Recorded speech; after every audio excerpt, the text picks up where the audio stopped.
අපේ ගමේ කියන කසාද බඳිනවනේ. ඒ බන්ධනය සරණ පාවා ගන්නවා. මේක සිද්ධ වෙන්න ඕනේ මරණකම් සතුටින් ඉන්නනේ. මේ ටීවී එක බලන මේ අම්මලාගෙන් තාත්තලාගෙන් ඇහුවොත් එහෙම විවාහය තෘප්තිමත්ද අතෘප්තිමත්ද? 4න් 3ක් කියයි මොකක්ද? කොරගත්ත ගොංකම කියලා.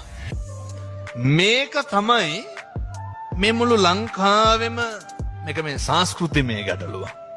මිනිස්සුන්ගේ කීමේ බිනීමේ පටුභාවයත් එක්ක අපේ ඇතැම් ආගමික කාරණත් එක්ක ඇතිවෙච්ච ප්‍රශ්නයක් තෘප්තිමත් පවුල් ජීවිතයක් ගත කරන්න ඕන තරම් අපිට මේ වෙලාව නැති එක ප්‍රශ්නයක් මේ කතා කරන්නත් හොඳ මාතෘකාවක්. අනිවාර්යයෙන්. අපි මේක මෙහෙම ඉවර කරමු.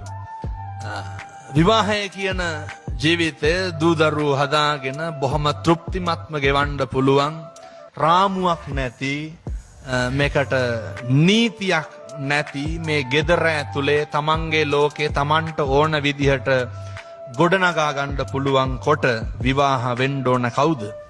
අහගන්න දැනගන්න හෙට ඉඳන් මේ විදිහට ජීවත් වෙන්න.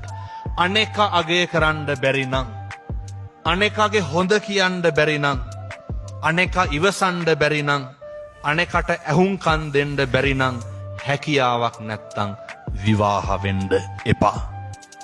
හේතුව අනේක ඉවසන්න ඇහුම්කන් දෙන්න හොඳ කියන්න ගුණ කියන්න අගය කරන්න බැරි තැන නිරන්තරයෙන්ම ගැටුම්. ඒ විවාහයේ ප්‍රතිඵලය තමයි දරුවෝ දුක් විඳින එක. දරුවෝ දෙමව්පියන්ට දෙස් දෙවොල් තියෙන එක. ඒ නිසා විවාහයට ප්‍රථම උනානම් ඉතින් දැන් දික්කසාත වෙන්න කියන්නේ හොරන්ට දෙයක් නැහැ. වෙන්න කලින් අනේකට ගරු කරන්න, ඉවසන්න, දරන්න, අගය කරන්න පුරුදු වෙන්න. විවාහය කියලා